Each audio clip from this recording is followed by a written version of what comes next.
बिस्मिल्लाहिर्रहमानिर्रहीम। Welcome to home cooking secrets. आज मैं आपके साथ बहुत ही ज़बरदस्त सी परफेक्ट मेजरमेंट के साथ बालूशाही बनाने की रेसिपी शेयर करूंगी। आप यहाँ पर देख सकते हैं कितनी ज़बरदस्त सी हमारी ये बालूशाही तैयार हुई है, जो ऊपर से हल्की सी क्रिस्पी और अंदर से बिल्कुल सॉफ्ट है। तो चलिए इसकी तैयारी की तरफ आते हैं। यहाँ पर हम सबसे पहले शीरा तैयार कर लेते हैं। इसका शीरा तैयार करने के लिए 2.5 कप मैंने यहाँ पर चीनी ली है और इसके अंदर चीनी से बिल्कुल आधा यानी 1.25 कप में पानी शामिल कर रही हूँ। और इन दोनों चीज़ों को हम मीडियम फ्लेम पर चूल्हे पर रखकर पकाना शुरू करेंगे, यानी कि अपनी हम चाशनी तैयार करेंगे। सबसे पहले यहाँ पर मैंने इसमें 1 चुटकी ज़ाफ़रान का पाउडर ऐड कर दिया है। अगर आपके पास हो तो आप इसको ऐड कर लें खुशबू के लिए, अदरवाइज़ आप इसे बिल्कुल स्किप भी कर सकते हैं। और अब इसके बाद हम यहाँ पर वेट करेंगे कि जो चीनी है हमारी वो अच्छे से घुल जाए और पकना शुरू हो जाए हमारी चाशनी। यहाँ पर चीनी घुल गई है और चाशनी पकना शुरू हो गई है। अब हम इसमें 1/2 टीस्पून इलायची पाउडर शामिल कर देंगे और इसके साथ ही 1/4 टीस्पून या 2 से 3 चुटकी के करीब मैंने ऑरेंज फूड कलर इसमें ऐड किया है। इससे क्या होगा कि बहुत ही अच्छा सा कलर जो है वो हमारी बालूशाही में आ जाता है जब हम शीरे में इसको डिप करते हैं। 3 से 4 मिनट तक हमने इसे पका लेना है। कोई हमने इसे 1 तार या 2 तार की चाशनी नहीं बनाना है, जस्ट हमने इसे 3-4 मिनट पका लिया है। और यहाँ पर ये आप देख सकते हैं शाइनी सी हो गई है और हल्की हल्की सी चिपकना शुरू हो गई है, यानी कि इसमें चिपचिपाहट आ गई है और बस स्टिकी सी हो गई है हमारी चाशनी। अब हम इसका चूल्हा बंद कर देंगे और चूल्हा बंद करने के बाद हम इसमें 3 to 4 ड्रॉप्स लेमन जूस के ऐड कर देंगे, ताकि जो शीरा है या चाशनी है वो क्रिस्टलाइज ना हो। और बस चाशनी हमारी बिल्कुल रेडी है। अब हम आटा तैयार कर लेंगे बालूशाही के लिए। यहाँ पर 2 कप मैंने मैदा लिया है और उसमें 1/4 टीस्पून मैंने नमक शामिल कर दिया है और इसके साथ ही 1 टीस्पून लेवल करके हमने बेकिंग पाउडर इसमें ऐड किया है। बेकिंग पाउडर ऐड करना है हमने, बेकिंग सोडा नहीं। और ये यहाँ पर 1/2 कप घी है, मैंने यहाँ पर देसी घी लिया है। अगर देसी घी ना हो तो आप दूसरा नॉर्मल घी भी ले सकते हैं, लेकिन इसमें ऑयल नहीं जाएगा। यहाँ पर ऑयल डालने से इसका टेक्सचर जो है वो ख़राब हो जाएगा। और 1/2 कप ही हमने यहाँ पर पानी ऐड कर दिया है, बिल्कुल परफेक्ट मेजरमेंट के साथ जो आपने 1 कप लेना है। अगर आपके पास मेजरमेंट कप है तो बहुत बेहतर है, और अगर नहीं है तो फिर आपने कोई सा भी 1 कप लेना है और उसी से सब चीज़ों की आपने मेजरमेंट करनी है, ताकि सारी जो चीज़ें हैं वो परफेक्ट इसमें जाएं। और हमें बिल्कुल भी और पानी की ज़रूरत नहीं पड़ेगी। अगर आपको बहुत ज़्यादा लगे तो आप स्पून की मदद से इसमें पानी डालें, चम्मच की मदद से। और इसको हमने बिल्कुल भी गूंदना नहीं है, इसको बहुत ही सॉफ्टली इस तरह से हमने बाइंड कर देना है। आपने जैसे कि देखा, इसको बिल्कुल भी आटे की तरह, जिस तरह हम कोई भी आटा गूंदते हैं उस तरह से मसलना नहीं है। हल्के हाथ से बिल्कुल इसको सिर्फ हमने बाइंड कर देना है पूरे आटे को। और बाइंड करने के बाद 10 मिनट के लिए हमने इसे ढक देना है। अगर हम इसे बहुत ज़्यादा गूंद लेंगे तो इसमें ग्लूटेन फॉर्म हो जाएगा, जो हमें बिल्कुल नहीं चाहिए। सिर्फ इसको हमने बाइंड किया और रख दिया। यहाँ पर अब हम फ्राइंग के लिए ऑयल ले लेंगे। यहाँ हम ऑयल ले सकते हैं, आप चाहें तो घी भी ले सकते हैं, ऑयल भी, दोनों चीज़ों में से जो भी।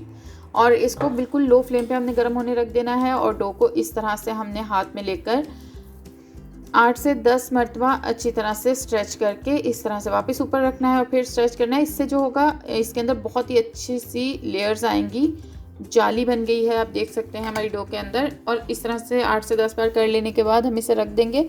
और अब हम अपनी जो बालूशाही है उसको बनाना शुरू करेंगे। उसके लिए आटा लिया है हमने अपना, आप साइज़ अपनी मर्ज़ी से ले सकते हैं, छोटा या बड़ा जिस तरह भी। और इसको दोनों हाथों में रखकर इस तरह से हमने दोनों हाथों को घुमाते हुए इसको राउंड करना है। इससे क्या होगा कि जो एक आपने देखा होगा बालूशाही में एक गोल स्ट्रेल आता है, वो आ जाएगा। और अच्छी तरह से इसको गोल कर लेने के बाद इसी तरीके से हमने दरमियान में इसमें एक होल कर देना है। इससे जब हम बालूशाही को फ्राई करेंगे तो ये अंदर तक पक जाएगी। इसी तरह से दूसरी भी बाकी भी हम बना लेंगे इसी तरह से बिल्कुल।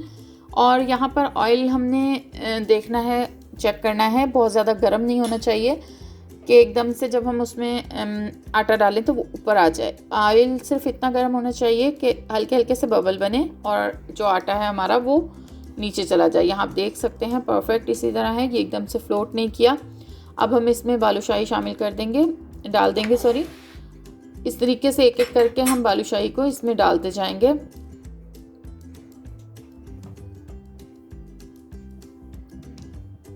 जब ये पकेंगी तो थोड़ी सी बड़ी होंगी, आप ये ध्यान रख के इसमें डालिएगा कि इसमें थोड़ी जगह होनी चाहिए। और यहाँ पर आप देख सकते हैं कि इसको पकने में थोड़ा सा टाइम लगेगा, ये ऊपर एकदम से नहीं आएगी। इस तरह से हमने इसको डाल के छोड़ देना है, टच बिल्कुल नहीं करना है इसको बहुत ज़्यादा। इसको हम इसी तरह से पकने देंगे तब तक जब तक कि ये ऊपर फ्लोट कर जाए या हमें 5 मिनट हो जाए इसको ऑयल में पकाते हुए। यहाँ पर देखें खुद ब खुद ये ऊपर आ गई है ऑयल के, और इसको हमने तब तक फ्राई करना है जब तक कि लाइट ब्राउन कलर में आ जाए। तो जब हमें 5 से 6 मिनट एक साइड पे इसको पकते हुए हो जाएं तब हमने इसको पलटना है बहुत ही आहिस्तगी से। उससे पहले हमने इसे कोई चम्मच या कोई चीज़ टच नहीं करनी, किसी स्टिक या चम्मच का जो पिछला हिस्सा होता है उसकी मदद से बहुत ही आराम से हम इसे पलट देंगे। ज़ोर से नहीं हमने इसे करना वरना ये टूट जाएगी। और पलटने के बाद दूसरी साइड से भी हम इसे 5 से 6 मिनट इसी तरह बिल्कुल लो फ्लेम पर पकाएंगे। जब दोनों साइडों पे बिल्कुल लाइट सा ब्राउन कलर आ जाए और हमें पता चल जाए कि अब 10 मिनट तकरीबन हमें हो गए इसको पकाते हुए, तब हम हल्का सा फ्लेम जो है मीडियम पे लाएंगे और इसको एक अच्छा सा कलर दे लेंगे बालूशाही को, लाइट ब्राउन सा कलर। ज़्यादा ब्राउन हमने नहीं करना है इसे, क्योंकि जो है ये बहुत लाइट ब्राउन कलर में ही अच्छी लगती है। तो बहुत हल्का सा ब्राउन कलर दे लेंगे और उसके बाद हम इसे निकाल लेंगे। सिर्फ चूल्हा तेज़ करने के बाद हमने मीडियम पे लाने के बाद 2 से 3 मिनट ही इसे पकाया है, तो इसका कलर देख लें लाइट ब्राउन हो गया है। यहाँ बस हमारी बालूशाही बिल्कुल रेडी है, इसे हम ऑयल से निकाल लेंगे। किसी भी टिश्यू पेपर या जाली या स्टैंड पर आप इसे निकाल लें ताकि एक्स्ट्रा ऑयल जो है वो इसमें से निकल जाए, और इसे हम ठंडा कर लेंगे। यहाँ पर जो शुगर सिरप है हमारा वो भी ठंडा हो गया था, इसको मैंने दोबारा से हल्का सा गर्म किया है। नीम गर्म होना चाहिए ये, इतना कि जब हम इसमें उंगली डिप करें तो ये हमें हल्का सा गर्म लगे। और कंसिस्टेंसी आप देख सकते हैं, ना ये बहुत ज़्यादा गाढ़ा है और ना ही बहुत पतला। बालूशाही यहाँ पर हमारी ठंडी हो चुकी है, बहुत ठंडी नहीं हमने कर लेनी, मतलब ये भी नॉर्मल टेम्परेचर पर आ जाए, रूम टेम्परेचर पर। तो हमने हल्का सा बालूशाही की निस्बत शीरा जो है वो ज़्यादा गर्म है, तो हमने इसे इसमें डिप कर दिया है इस सिचुएशन में। और यहाँ पर एक साइड से हम इसे डिप करके 5 मिनट देंगे। 5 मिनट हम इसे यहाँ इसी तरह से एब्जॉर्ब करने देंगे शुगर सिरप या शीरा, और उसके बाद 5 मिनट के बाद हम इसे आहिस्ता से पलट देंगे, और पलट कर दूसरी साइड से हम इसे 3 मिनट देंगे। बहुत ज़्यादा टाइम हमने इसे शीरे में नहीं रखना है वरना ये बहुत ज़्यादा सॉफ्ट हो जाएगी और टूटने लगेगी।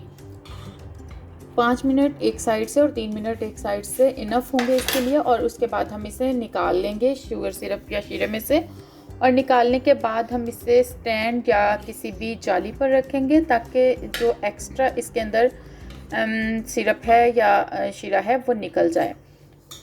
इस तरीके से हम इसे स्टैंड पे वापस रखते जाएंगे, और जो हमारे पास दूसरी बालूशाही पड़ी हैं वो हम शुगर सिरप में डाल देंगे, और इनको हम 5 मिनट तक तकरीबन इसी तरह पड़ा रहने देंगे ताकि थोड़ा सा जो एक्स्ट्रा इसमें शीरा है वो निकल जाए। और इसको हम गार्निश कर लेंगे पिस्ते से, और बस बालूशाही हमारी बनके बिल्कुल तैयार है सर्व होने के लिए। सर्विंग प्लेट में हम इसे निकाल लेंगे। बहुत ही जूसी, सॉफ्ट और ऊपर से हल्की सी क्रिस्पी लेयर है इसके ऊपर। मैं आपको एक पीस इसका तोड़कर भी दिखाती हूँ कि अंदर से भी कितनी ज़बरदस्त इसके अंदर लेयर्स बनी हैं और जाली बनी है। आप यहाँ देख सकते हैं, कुछ भी नहीं किया है हमने यहाँ पर, बिल्कुल सिंपल है इसे बनाना। सिर्फ आप मेजरमेंट का ध्यान रखें और इसी तरह से रेसिपी को फॉलो करें तो आप बहुत ही ज़बरदस्त सी बालूशाही आपकी बन जाएगी। रेसिपी अगर आपको पसंद आए तो लाइक और शेयर कीजिएगा। चैनल को सब्सक्राइब करना बिल्कुल मत भूलिएगा, और चैनल को सब्सक्राइब करने के बाद बेल आइकन को ज़रूर दबाएं ताकि आने वाली वीडियो का नोटिफिकेशन आपको मिल सके। Thanks for watching. अल्लाह हाफिज़।